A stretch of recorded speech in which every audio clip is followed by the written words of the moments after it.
El Fondo para Ayudas de Emergencia y Fortalecimiento Organizacional en Protección y Autoprotección, FFP, presenta Cultivando Voces. Un podcast hecho por líderes, lideresas, defensoras y defensores de derechos humanos y socioambientales de Colombia.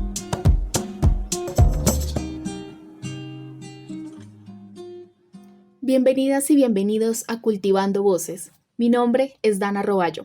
Este es un podcast del Fondo para Ayudas de Emergencia y Fortalecimiento Organizacional en Protección y Autoprotección, FFP, una iniciativa que busca apoyar el trabajo de defensa y promoción de los derechos humanos y socioambientales de las organizaciones de la sociedad a través de ayudas integrales de emergencia cuando se presentan amenazas, hostigamientos y otros hechos que afectan la integridad física, psicológica, social y política de quienes defienden la vida y los territorios.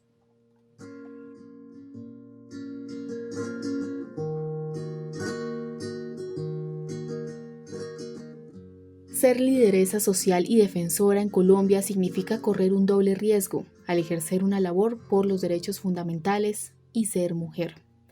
A pesar de la firma del Acuerdo de Paz en 2016, que contempla el desarrollo de medidas de protección para el ejercicio de la participación política en Colombia, lamentablemente aún persiste la falta de garantías para la defensa de los derechos humanos en territorios que han sido marcados por la violencia.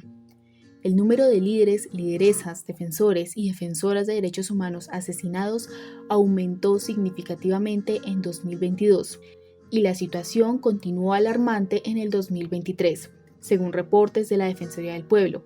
Además, la Oficina de la Alta Comisionada de Naciones Unidas para los Derechos Humanos ha registrado un aumento de asesinatos a defensores y defensoras de derechos humanos con un total de 541 personas, incluidas 65 mujeres, al 2022. La situación llega a ser bastante crítica para departamentos como el Cauca, donde se han reportado numerosos casos de afectaciones a lideresas indígenas. Para diferentes organizaciones, las lideresas sociales se enfrentan riesgos particulares o riesgos de género, los cuales son formas de violencias vinculadas a las creencias propias de un sistema cultural de tipo patriarcal, que en esencia han propiciado que las mujeres se vean enfrentadas a una serie de barreras que dificultan el ejercicio de la autonomía, y son barreras que en escenarios de guerra se convierten en una serie de violencias basadas en género, las cuales se perpetúan solo por el hecho de ser mujeres.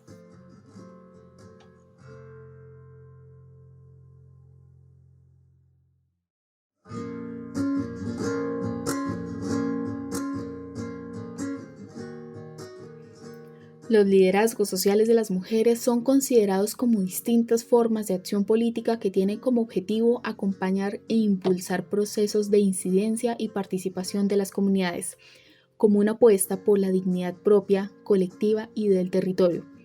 Por eso, en Cultivando Voces, le doy la bienvenida a la lideresa social Marilén Serna del Movimiento de Mujeres por la Vida de Cajibío, Cauca. Marilén, un gusto tenerte acá y comienzo esta conversación para que nos cuentes un poco sobre quién es Marilén Serna y por qué ese interés de trabajar en la lucha social por y con las mujeres. Mi nombre es Marilén Serna Salinas.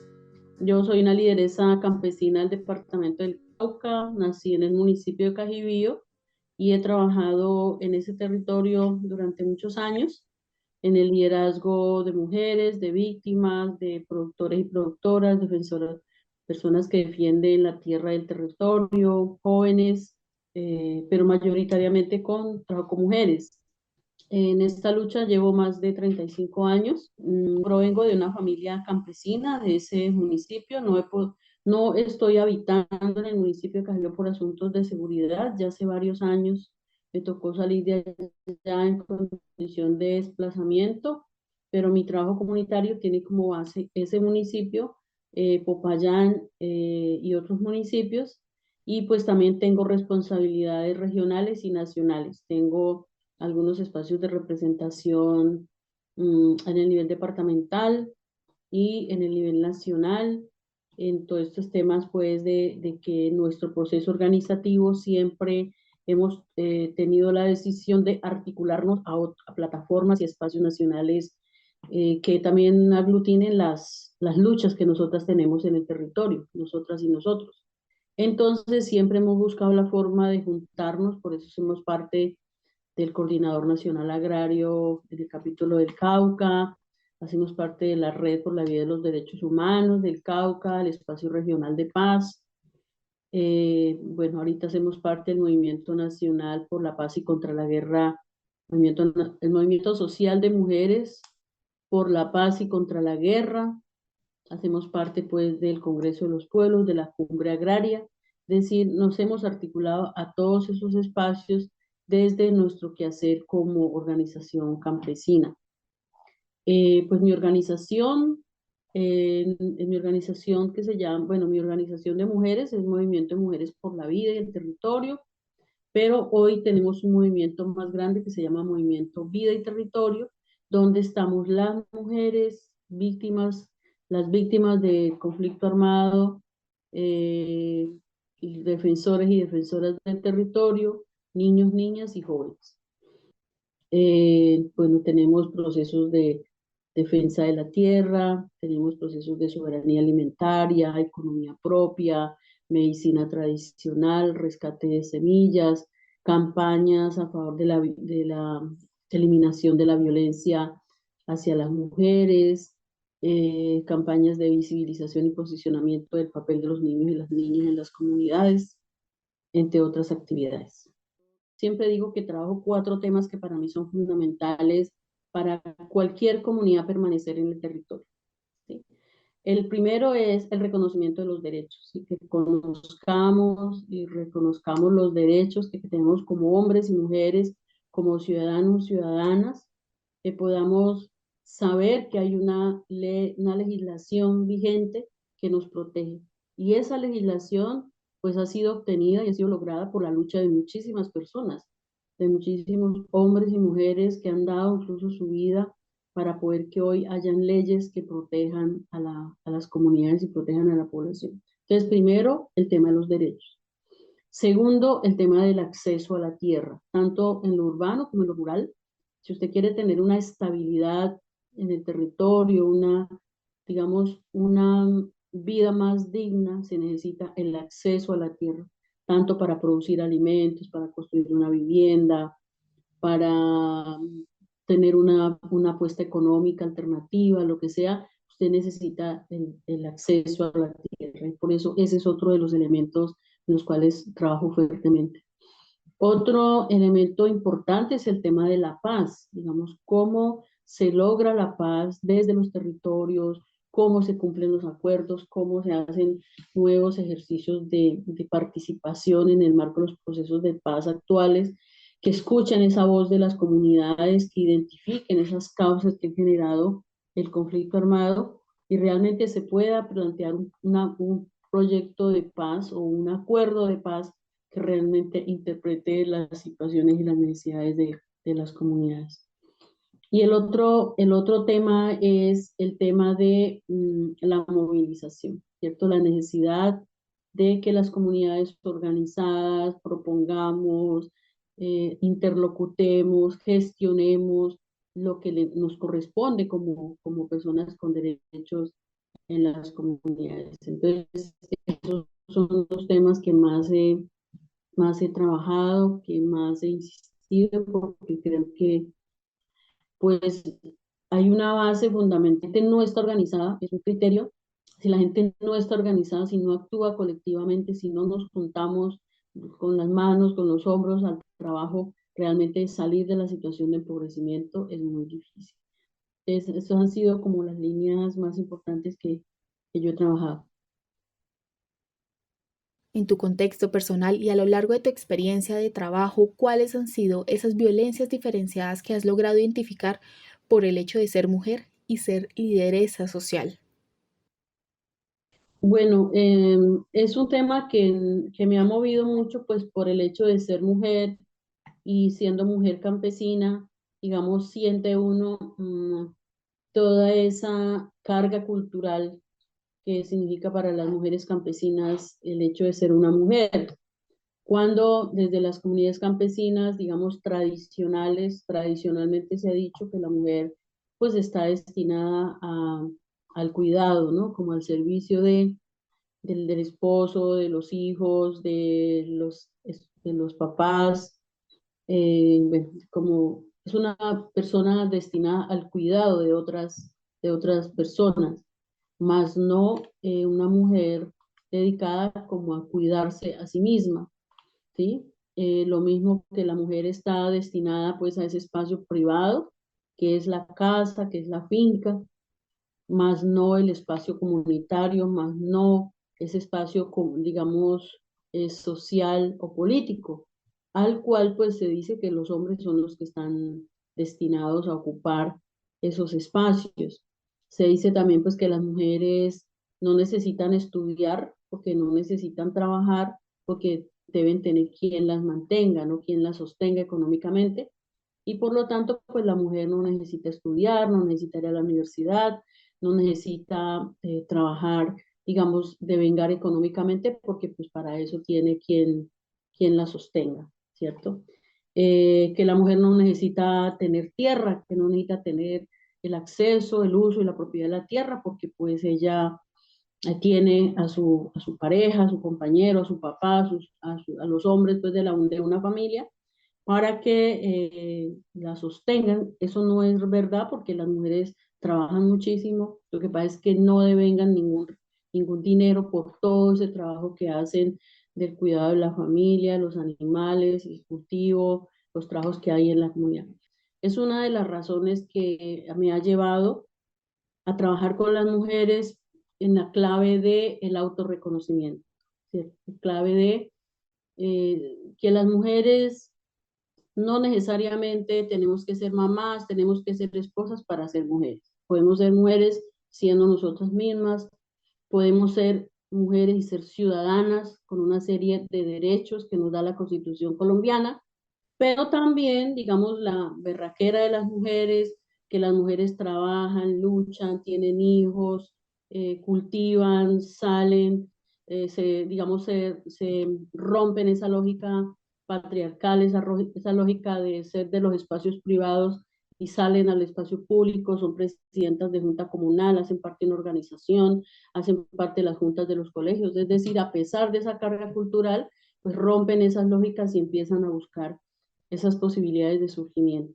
Y creo que hacer parte de esas dinámicas, acompañar y fortalecer esas dinámicas es un privilegio que tengo como lideresa de tener a mi lado muchas mujeres digamos, rompen esa lógica cultural campesina de que la mujer es para los espacios privados y que está hecha para servir a los demás. ¿Qué te obligó a solicitar ayuda por parte del Fondo de Fortalecimiento y Protección FFP? Y en ese sentido, abogando por la integralidad del fondo y de las ayudas que ofrece, ¿qué tipo de ayuda pudiste recibir? Pues hay veces se dice que los tipos de violencia que vivimos las mujeres son tipos de violencia solamente intrafamiliar o violencia doméstica, pero no, las mujeres también sufrimos la violencia política, la violencia en el marco del conflicto armado. No solamente, digamos, denunciamos digamos, visibilizamos las agresiones de manera, digamos, individual, sino también colectiva, ¿sí? Y en ese marco, pues, digamos, estar en un territorio de un alto conflicto armado como es Cajibío, con una, digamos, con una alta, digamos, composición de actores armados, con unos conflictos territoriales como son el conflicto por la acumulación de la tierra, la presencia de los actores armados, la presencia de los cultivos de uso ilícito, eh, digamos, la entrada de empresas que quieren apoderarse de la tierra para parcelaciones. Bueno, todas esas disputas que se dan en el territorio y que nosotros las hemos enfrentado como mujeres que somos, que queremos permanecer en el territorio y queremos tener el alimento, queremos vivir allá, queremos sostenernos y tener una autonomía no solo económica, sino también, digamos, en materia territorial, pues hemos recibido esas amenazas, hemos recibido esas reacciones de los actores armados, de las disidencias, de las famosas autodefensas gaitanistas, ¿cierto? Que se dice pues que no hay que decirles así porque es una ofensa para Gaitán mencionarlos de semejante manera, pero bueno, así se identificaron cuando llegaron las amenazas, que hoy nos dicen que tenemos que pedir permiso para poder entrar al territorio, que tenemos que tener una carta, que tenemos que tener un carnet, ¿cierto? Y nosotros pues nos sobreponemos a eso. Digamos, llevamos muchos años luchando en medio del conflicto armado y hoy continuamos luchando en medio de un conflicto armado distinto, con unas características distintas, pero que tiene unas causas similares. O sea, las causas no se han cambiado, sigue la acumulación de la tierra, sigue la disputa territorial, el enfrentamiento armado en los territorios. Y en ese contexto, pues las organizaciones trabajamos, luchamos, desarrollamos nuestros mandatos, nos organizamos, nos movilizamos, nos juntamos, nos formamos. Bueno, entonces esas han sido las razones por las cuales pues yo he tenido esas amenazas de muerte que me exigen tomar unas medidas concretas para poder proteger mi vida y poder también salvaguardar tanto a mi familia como el proceso organizativo, ¿sí? Esas son las razones que me llevaron pues a buscar apoyo también porque el trabajo que hemos hecho durante muchos años, la existencia del movimiento de mujeres por la vida y el territorio, hace que seamos un proceso con reconocimiento, con visibilización y con valoración de parte de otras organizaciones, de bueno, gente solidaria, gente que está atenta pues a la situación de los defensores y defensoras de derechos humanos, y esa solidaridad y ese compromiso de las organizaciones por apoyar, pues también es lo que ha llevado a poder acceder a este tipo de ayudas. Realmente el fondo, pues por eso se llama fortalecimiento y protección, porque lo que busca es, digamos, amparar los liderazgos para fortalecer los procesos organizativos, ¿no? Para mantener esa lucha, digamos, que se da en los territorios. Eh, Ha sido pues una ayuda principalmente económica, ¿sí? Pero también, digamos, la existencia del apoyo psicosocial y jurídico ha sido muy importante en materia, en ese sentido, pues, por ejemplo, en materia de mis trámites de las medidas de protección, el fondo, pues, ha estado dispuesto también para ayudar a tramitar, a elaborar, a gestionar, pues, ese tipo de ayudas de parte pues del Estado, ¿no? Porque a veces toca insistir, toca buscar por una manera y por otra para acceder a ese tipo digamos, de protección, que es un derecho que tenemos los defensores y las defensoras, y en eso el fondo ha sido muy importante.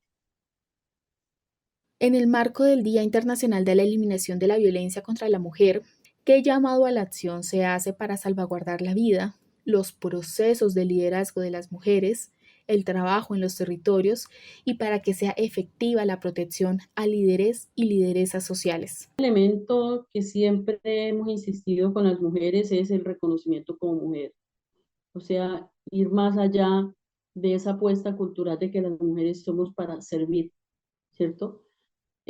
Somos para cuidar, somos para proteger, somos para proveer y somos para garantizar que otras personas tengan bienestar, comodidad, no sé. Yo creo que hay que romper eso y un autorreconocimiento como mujer, como ciudadana, como campesina, como indígena, como afro, ¿cierto? Porque eso me posiciona a mí en la sociedad. Ese es un primer elemento. El segundo elemento es la organización, la colectividad, ¿sí? Nosotros difícilmente logramos el acceso a un derecho, a la salud, a la educación, a la vida y demás si estamos solitas, si estamos actuando individualmente. Entonces creo que es necesario fortalecer las organizaciones de las mujeres. Y el otro elemento es la unidad, ¿sí? Digamos, la necesidad de que las mujeres campesinas nos juntemos alrededor de la tierra, alrededor de la soberanía alimentaria, alrededor de la economía campesina, de la economía feminista, que nos juntemos las campesinas con las indígenas, con las trabajadoras, con las estudiantes, con las mujeres de las ciudades, la necesidad de esa unidad entre nosotras, pero también con otros sectores de las mujeres de la sociedad. Y lo otro es que yo creo que sí tenemos que plantearnos cuál es ese nuevo país que queremos, cuál es esa propuesta educativa, cuál es la apuesta de salud, cuál es la apuesta eh, alimentaria, cuál es la propuesta económica. Tenemos que construir esas propuestas y tenemos que interlocutar con el Estado, que es el garante de nuestros derechos, y poder lograr que esas ideas realmente se logren. En tus palabras, ¿qué es ser mujer lideresa social? Para mí el liderazgo es un don, es un privilegio que en el caso mío, yo creo en el Dios de la vida, pues me ha dado, porque el ser lideresa significa tener una sensibilidad frente a la problemática común. Muchas personas van por la vida y a veces no detectamos que hay unos problemas comunes, que hay una opresión, que hay una explotación, que hay violaciones a los derechos humanos. A veces pasamos de largo por la vida y no identificamos esas situaciones que afectan a las grandes colectividades o a la sociedad. Creo que ser lideresa me da esa sensibilidad, me da esa posibilidad de mirar una serie de circunstancias y problemas que significan violaciones a los derechos o desconocimiento de algunos sectores de la población.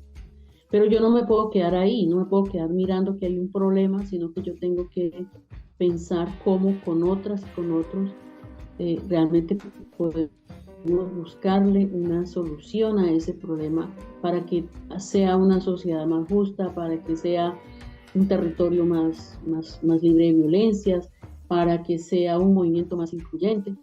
Entonces yo creo que ser líder o ser lideresa es esa sensibilidad frente a un problema, pero también ese compromiso y esa capacidad de poder organizarnos y de poder trabajar de la mano con muchas personas. Tenemos la posibilidad de tener una voz que a veces se escucha en un lugar, en otro, en un evento, bueno, pues tenemos esa gran responsabilidad de poder convencer a otros y a otras que no podemos quedarnos tranquilos ante una situación problemática, sino que hay que juntarnos para transformar en una situación de vida.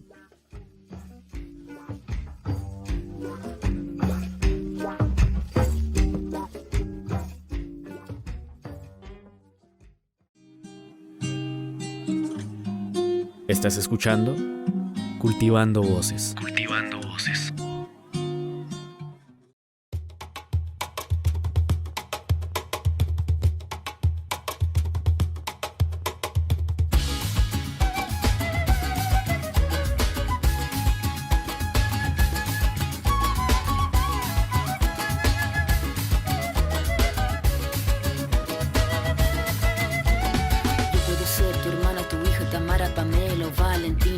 Ser tu gran amiga, incluso tu compañera de vida. Yo puedo ser tu gran aliada, la que aconseja y la que apaña. Yo puedo ser cualquiera de todas, depende de cómo tú me apodas. Pero no voy a ser la que obedece, porque mi cuerpo me pertenece. Yo decido de mi tiempo, como quiero y donde quiero. Independiente yo nací, independiente decidí. Yo no camino detrás de ti, yo camino de la par aquí. Tú no me vas a humillar, tú no me vas a gritar. Tú no me vas a someter, tú no me vas a golpear, tú no me vas a denigrar, tú no me vas a obligar, tú no me vas a silenciar, tú no me vas a callar. En Cultivando Voces, ahora le doy la bienvenida a la doctora y feminista Mónica Echeverría, investigadora con énfasis en violencias sexuales en el marco del conflicto armado en Colombia. Mónica, bienvenida a este podcast del Fondo de Fortalecimiento y Protección. Comenzamos preguntándote, ¿qué significa en tu análisis como docente e investigadora el 25N, el Día Internacional de la Eliminación de la Violencia contra la Mujer? El 25 de noviembre es un recordatorio de toda la violencia ejercida hacia los cuerpos, las mentes, las almas de las mujeres. Es un recordatorio de que si bien hemos avanzado mucho con relación a acceso de derechos, en práctica, estos avances en muchos lugares, en muchas circunstancias, no se ven. Es un recordatorio triste de la violencia que se ha ejercido hacia las mujeres por el hecho de ser mujeres.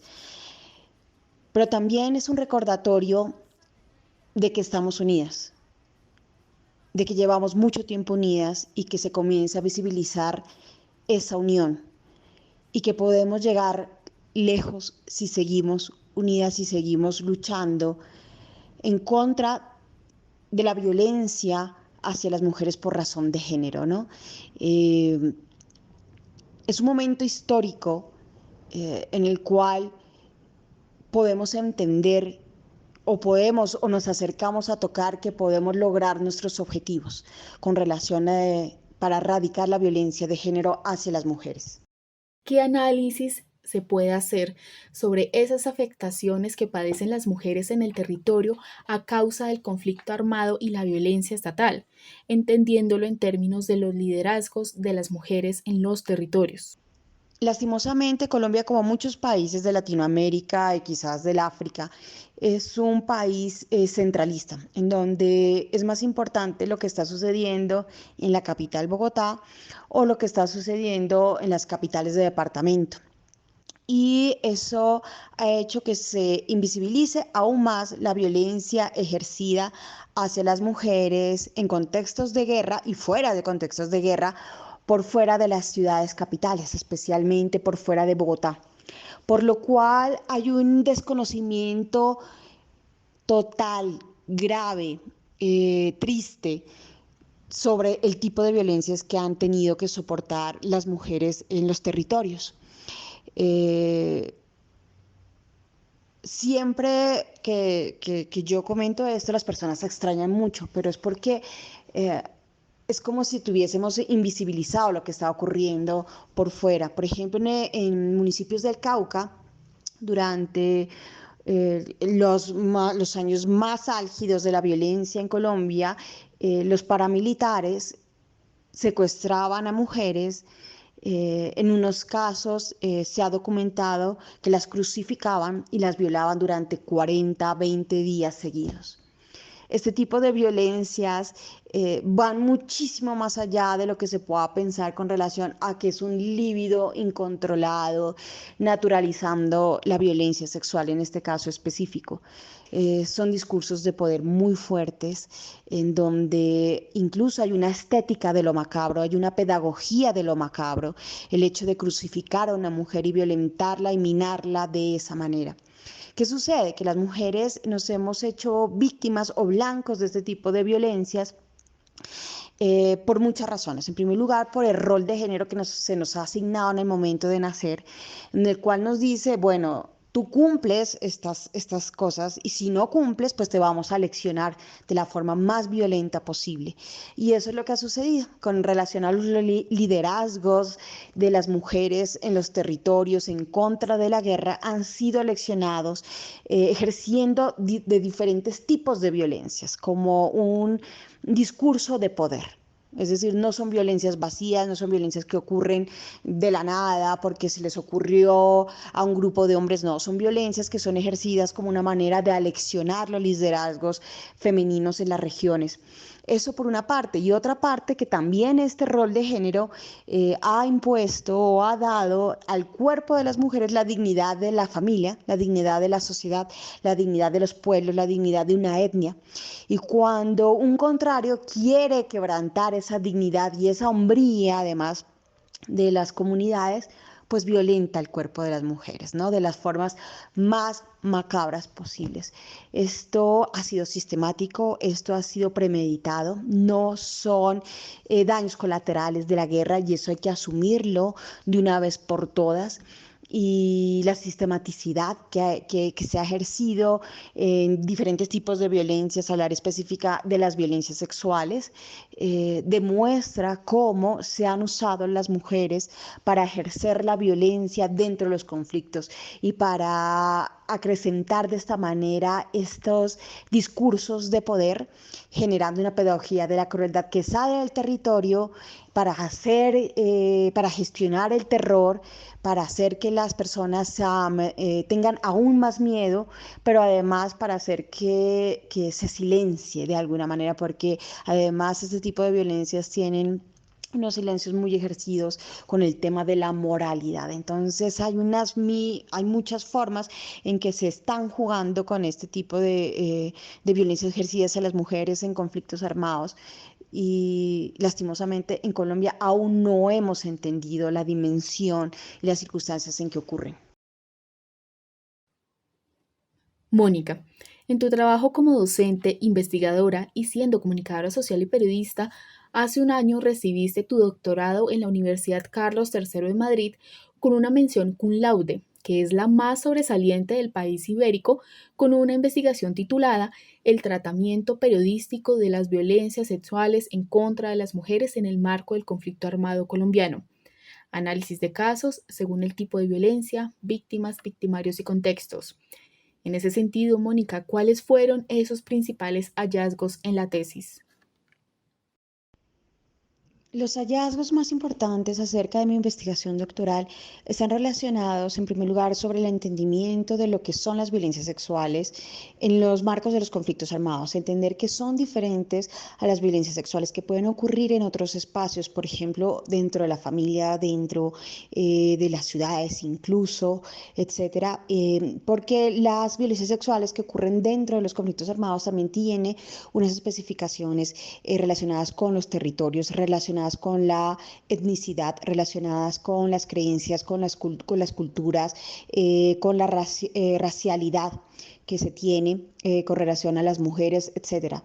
Eso en primer lugar, entender que las violencias sexuales dentro de los conflictos armados se han cometido de manera premeditada, sistemática y que constituyen un discurso de poder que, como lo había dicho antes, corresponde a un aleccionamiento a los liderazgos femeninos, pero también un discurso de poder hacia los contrarios, un discurso de poder hacia las comunidades para generar terror, un discurso de poder que sale de los territorios e invade incluso a toda Colombia, por ejemplo, en este caso ya hablando de los medios de comunicación, cuando los medios de comunicación hablan de la violencia sexual de manera acrítica, simplemente transmiten el discurso de poder, el discurso de violencia, la pedagogía de la crueldad de manera masiva, y ahí se logra el objetivo de la violencia sexual, precisamente, ¿no? Que sea masiva y que sea un discurso legítimo, y que los medios de comunicación lastimosamente no han sabido discernir o no han sabido entender, y lo que hacen es que reproducen esos discursos de poder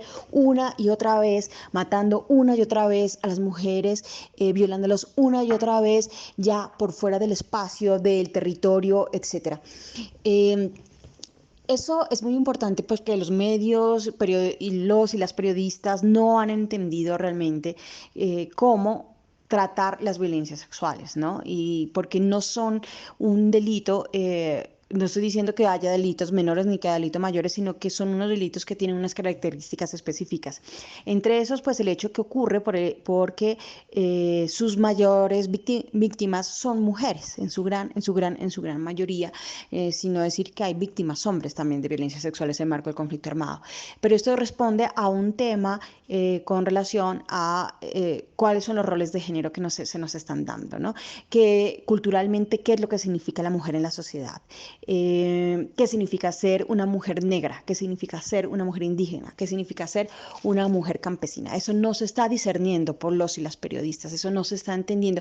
Y cuando no se entiende, pues entonces son noticias vacías que replican el discurso de poder del victimario, no logran generar procesos de prevención, no logran generar procesos de reparación social, porque se van a espacios comunes, muestran a las violencias sexuales como un momento, digamos, de locura, un momento en donde salida, pues, quienes son los victimarios o salen de los terrenos más oscuros del inframundo como monstruos, como seres sin capacidad de raciocinio, por lo cual ya está diciendo, desde los medios de comunicación ya están diciendo que no es posible la prevención, porque con los monstruos no se puede prevenir, no hay racionalidad, escapa de la racionalidad. Y hay otro discurso que también se evidencia, que es el de la normalización. Mientras unos es, pues bueno, no, es que son monstruos y queda ahí porque con los monstruos no se puede hacer nada, el otro racionaliza las violencias sexuales con el tema de la normalización con relación a libido incontrolado. Entonces encontramos casos de medios de comunicación que dicen los militares ejercieron violencias sexuales porque llevaban 3 meses sin estar con mujeres. sin estar presentes con sus parejas, etcétera. Entonces como que normaliza, pues claro, entonces como no pueden estar sin tener sexo, pues entonces salen a violar, ¿no? Y también la normaliza y entonces ahí tampoco hay posibilidad, porque es como si fuera algo biológico, como si no fuera construido, ¿no? Eso por otra parte, digamos que lo que prima dentro de los medios de comunicación son los relatos de la violencia, son los casos y no necesariamente las luchas de las mujeres ni sus condiciones de solidaridad y sororidad para trabajar en conjunto, cómo salen adelante, qué pasa después de esa violencia, no priman. Igualmente tampoco priman las voces de las mujeres, son las que menos en el estudio pues se pudo evidenciar que son las voces que menos liderazgos tienen dentro de las noticias, priman las voces de los victimarios, por ejemplo, en los casos de los abortos forzosos de las FARC, la gran mayoría de las notas fueron relacionadas con el enfermero, el victimario principal, alias el enfermero, y no precisamente de las víctimas, y así sucede continuamente, ¿no? Los victimarios tienen una voz predominante, pero también los tienen las instancias de justicia, que no estoy diciendo que esté mal, pero las mujeres se ven invisibilizadas, ¿no? Pareciera que no tuviesen relevancia sus relatos, ¿no? Y hay que entender, y porque las mujeres mismas lo dicen, porque las mujeres, las víctimas y sobrevivientes lo dicen, que ven a los medios de comunicación y al deber periodístico, a la labor periodística, como una forma de reparación social. Siempre estamos pensando que la reparación es punitiva, que la reparación es castigo, crimen y castigo, entonces que es jurídica o es económica. Bueno, ¿cuánto cuesta esto? No, también es de suma importancia la reparación social para las mujeres víctimas y sobrevivientes, que se escuchen sus voces, que se entienda lo que les pasó y que de esta manera se generen procesos de prevención.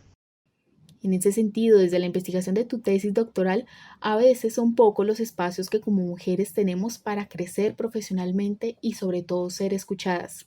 Y más si es un tema tan sensible como las violencias basadas en género, que nos involucra directamente y que debe hablarse sin máscaras.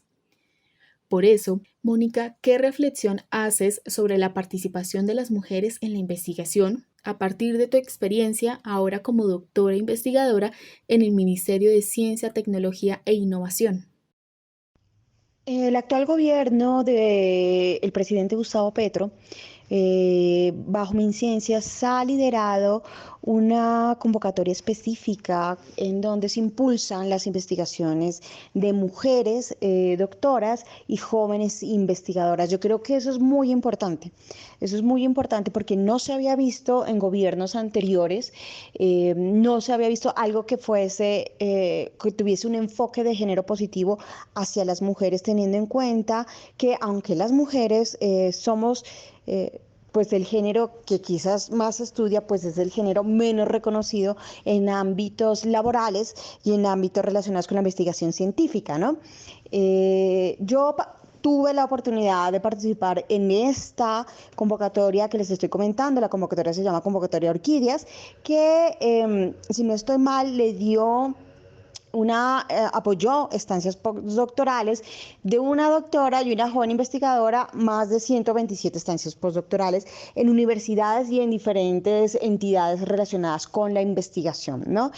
Tuve la oportunidad de participar, la gané, pero a la vez también estaba participando en otra estancia postdoctoral que era general, tanto hombres como mujeres, que se llama Misiones, y que también me daba la oportunidad de tener una estancia postdoctoral en una organización social. En este caso la hice con una organización social y pues yo decidí quedarme con la segunda estancia postdoctoral, la general, no la específica para mujeres, pues porque es más larga, da una oportunidad de hacer una investigación mucho más completa, mucho más compleja.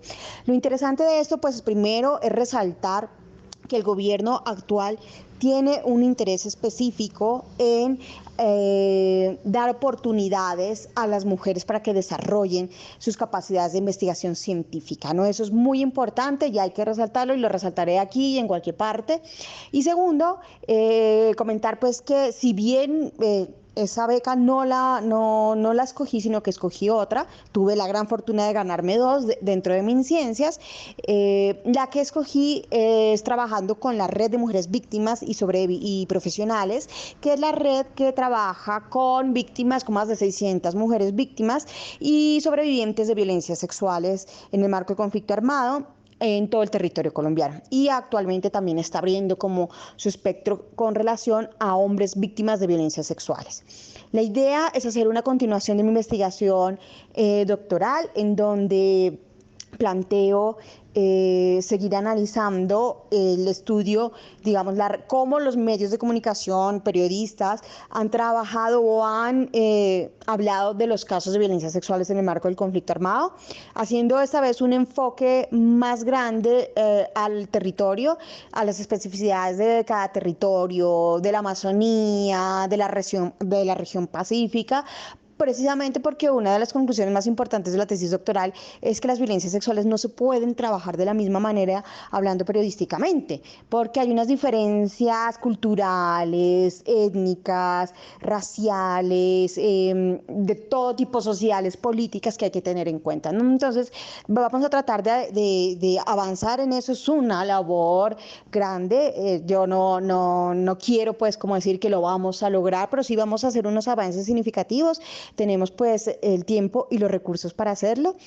Y pues lo importante también es que vamos a hacer una parte práctica en donde vamos a hacer talleres de vocerías a mujeres víctimas y sobrevivientes de violencias sexuales, para que puedan hablar de sus casos en los medios de comunicación, para que se pueda generar ese lazo tan importante para el entendimiento de la prevención de las violencias sexuales, al igual de el tratamiento de este tipo de violencias en universidades. Entonces estaremos trabajando con relación a eso.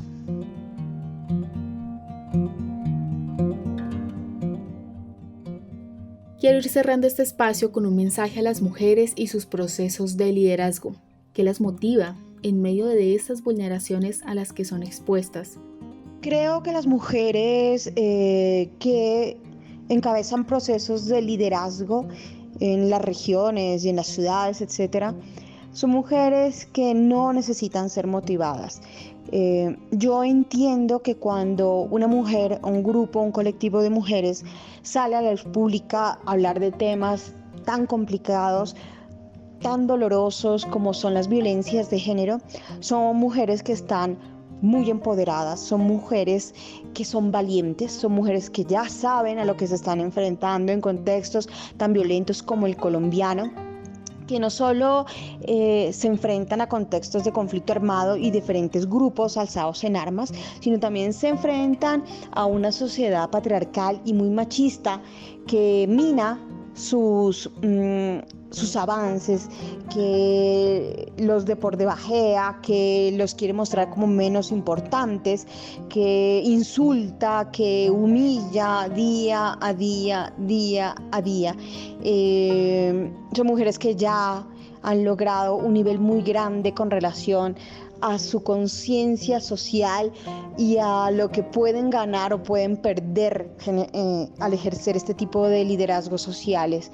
Yo más bien quisiera hacer como una invitación a la sociedad, al entendimiento, a la escucha de estos procesos, de estas mujeres, de sus historias, del por qué están ahí, de lo que les sucedió, ¿no? Que dejemos de pensar que son paisaje, porque se están viendo como paisaje. Suele suceder que en sociedades como la colombiana, en donde la violencia ha sido diaria, sistemática, durante décadas prácticamente, la violencia se genera paisaje, se torna como un paisaje. Y la invitación a dejar de normalizar eso, ¿no?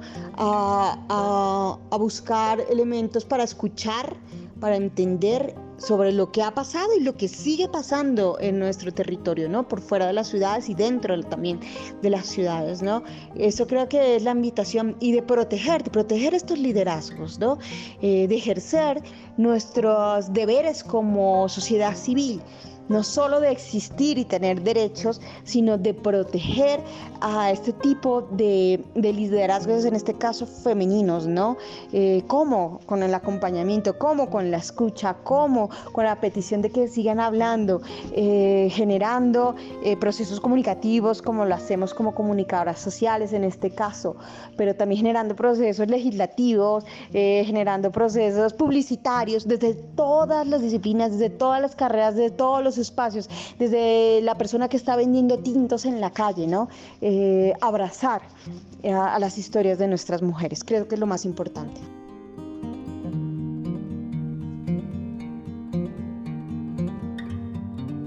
Las lideresas sociales son mujeres que han desafiado una cultura patriarcal, que las ha invisibilizado en una esfera política, desde su formación sobre derechos humanos hasta el conocimiento sobre el territorio, pero también en la creación de nuevos espacios para que las voces y decisiones tanto de víctimas y comunidades sean protagonistas en la transformación de la construcción de paz y también el esclarecimiento de la verdad del conflicto armado en Colombia.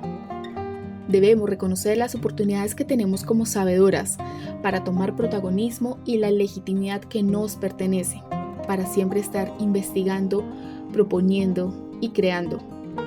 Nosotras unidas somos más fuertes, y ahora las mujeres sabemos cuáles son nuestros derechos y nuestros deberes, cuáles son nuestras luchas, y no nos vamos a rendir hasta alcanzarlas.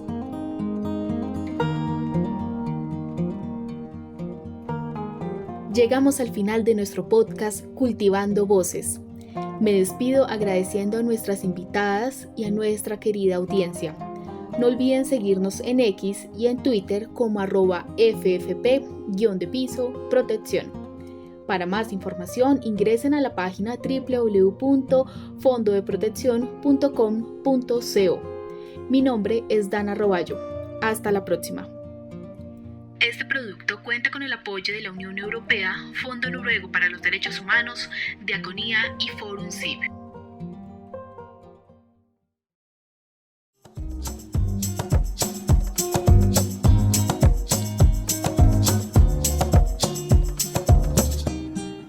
Cultivando Voces, una producción del Fondo para Ayudas de Emergencia y Fortalecimiento Organizacional en Protección y Autoprotección, FFP.